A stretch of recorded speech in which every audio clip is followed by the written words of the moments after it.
Before we begin this video, I need to make a little bit of an apology. Everything went great the day we shot this, but when we were copying files off the devices at the end of the day, there was one stubborn file that was corrupted. We couldn't get anything to save it, used various software packages to recover the file. It just wasn't coming off. So unfortunately, that file was the stereo audio file from the microphones in the back of the room recording the sound of the organ, which means we don't have a real great take of the organ. There were other devices recording, and we were able to reconstruct that audio track, sort of using some tricks from those devices. However, you end up with some things like action noise because these microphones were closer to the console. So my apologies to that. My apologies to Craig Williams, who did a great job playing for us that morning. We were really only able to salvage a few of the works to use in this video, so my thanks to him for his work that day. Everything else we recorded that day, in fact, the rest of the week went great. We had no more problems other than this one, so that's why this video is a little bit delayed. And this is a wonderful organ. It deserves to be seen, so we'll take whatever we can get here. And let's go to Round Lake.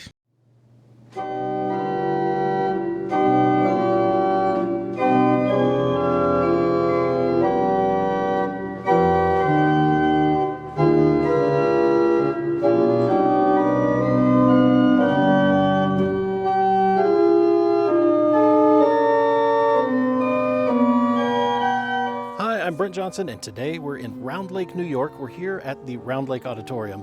This building is home to an 1847 Ferris organ built in New York for a church in New York and was transported here. Matthew Bellocchio from the Andover Organ Company is here, and he tells us a little bit about the history of this organ and how it got here. This organ has undergone several changes throughout its life. It was built for Calvary Church in New York City, which is a society church. It originally was a G compass organ and was tuned in an unequal or mean tone temperament. It was built by Richard Ferris and William Davis in New York City in 1847. As musical tastes started to change in the 1860s, in 1868, Levi Stewart, who was Richard Ferris's half-brother,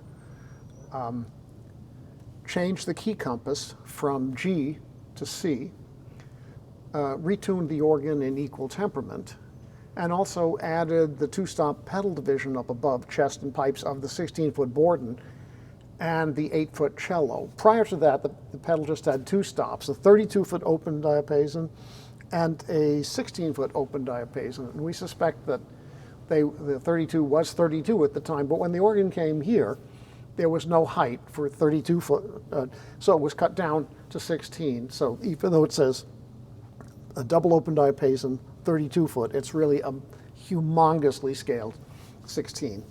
When the organ was moved here in 1888, it was set up by Giles Beach, who was a Utica organ builder. He pretty much kept it the way it is. He may have replaced some of the action parts. Some of the action parts, the squares, things like that, they look more late 19th century than early 19th century. Now, an interesting, very interesting thing about this organ is that it is one of the earliest surviving examples of the use of zinc for organ pipes. Nowadays, it's a normal thing that 8-foot octaves of pipes, and the first 5 of a 4-foot octave will be made of zinc. But up until the early to mid 19th century, all pipes were made of tin-lead alloys. But what happened in the early 1800s in Belgium, they started to refine the process for smelting zinc, and more importantly for rolling zinc. They could roll zinc into sheets. So it was just a matter of time when someone made the connection between using this sheet material, which was much stiffer than lead, to use it for organ pipes. I think William Hill in his organ at York Minster was the first English organ builder to use zinc sheets for large pipes. He used it for the 32-foot diapasons or principals. So this organ is the earliest example of the use of zinc, the earliest surviving example and probably documented example of the use of zinc for organ pipes. So you have an open diapason zinc, and the second principle was zinc. And the trumpet and the clarinet was zinc. In fact, the trumpet was zinc completely. Nowadays, organ pipes, reed pipes, you might have the bottom part of the stem be zinc, and then you have organ metal at the top, so the scroll can be. But these were zinc all the way. It was the new material, and they went wild with it.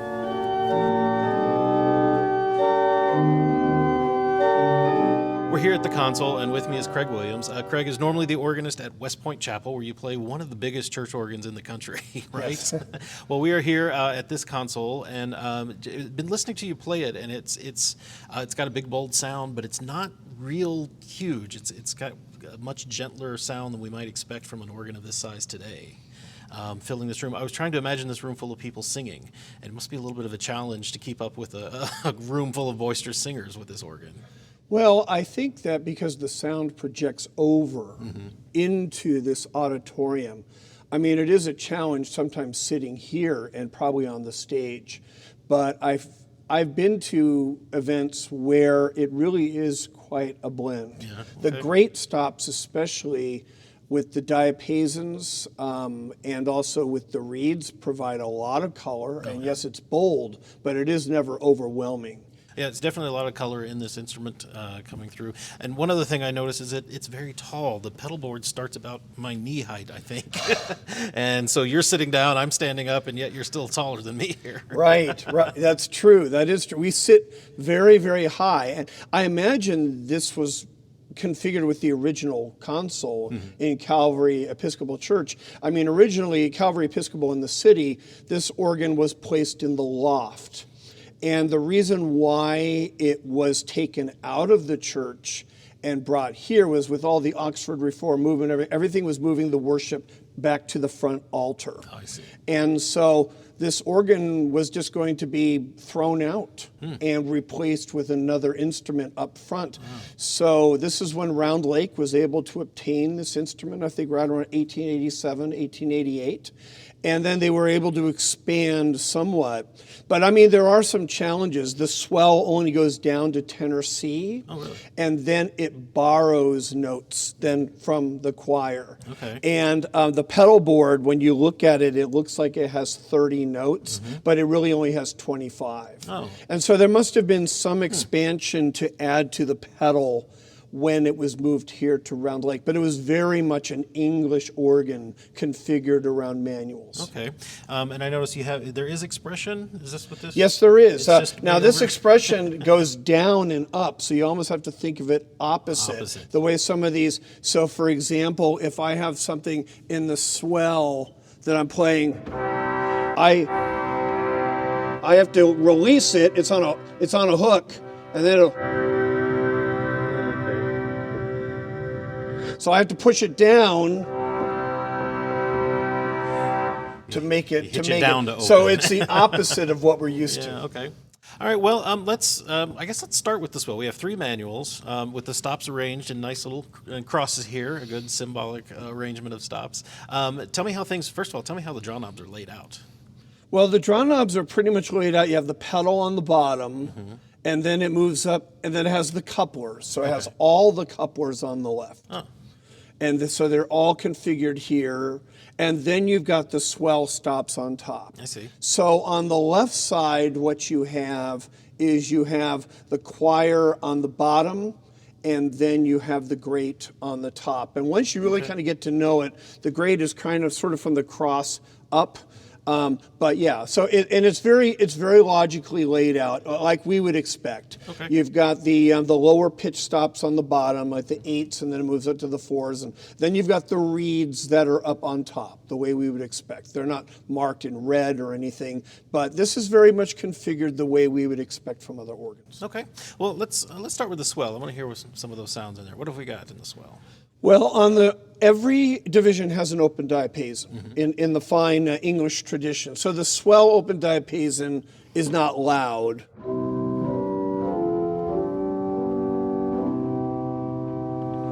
And then what you have is then an 8-foot stop diapason. I have to make sure I don't play below tenor C.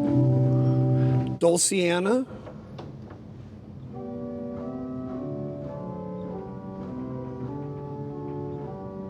Or for English voluntaries, you put your diapasons together.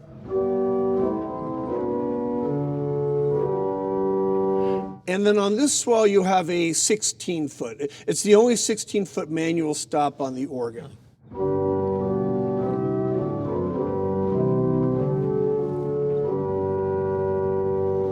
What a great sound, though. Built on the 8-foot diapason, you have a 4-foot principal.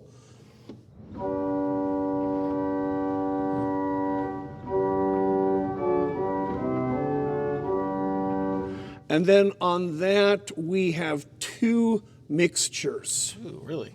So we have something called a 5-rank sesquialtera.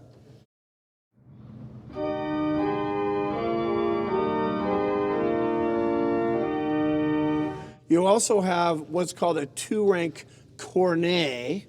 I probably should have drawn that first. That's more logical.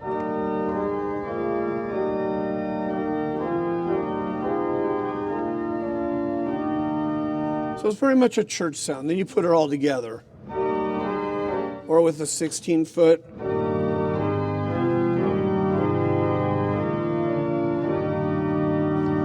You've got some bright color there, but it's not real loud. You've got tierces in those mixtures, too. Yeah. So we've got those thirds sounding in there as well. There are, I'm not sure about the choir mixture, but both great mixtures also have tierces in the mixture. Okay. 1847, yes. You've got some very nice reeds. You have something called Hot Boy, okay, the oboe.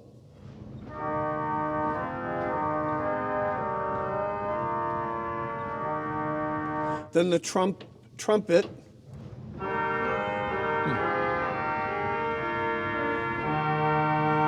Kind of bright. Yeah, brighter, but not much bigger than the oboe, really. It's not huge. And again, with this being under expression, you can get this range. Or even if it crowns the whole chorus, just put everything on here with the trumpet.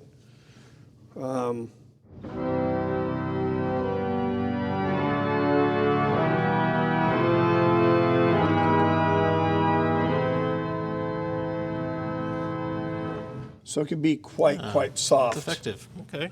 Even if difficult to, challenging to operate. It can be, and you want help sometimes, but it's so enclosed, it's very hard to get someone to, so you're really kind of on your own. All right, well, let's go to the choir division next. From there, and that's over on this side. What have we got in the choir? You said we have an open diapason in there as well? This is the open diapason in the choir, which goes all the way down.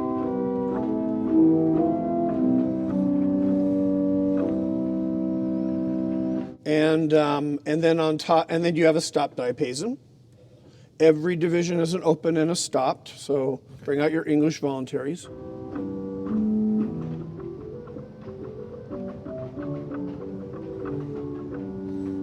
Again, very gentle, not too forceful. We also have a dulciana, the same way we had in the swell.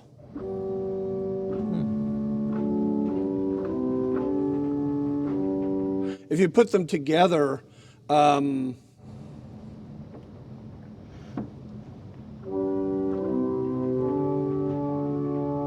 are the two dulcianas together.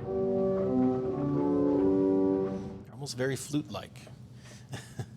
Now, first you do have a principal chorus. You have the 4-foot principal built on the open diapason in the choir. So you've got.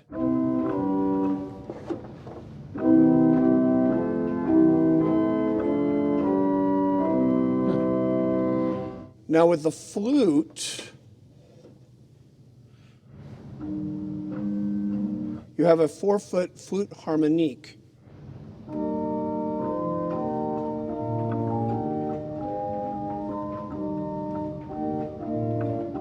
On top of that, you have a 2-foot piccolo. Huh.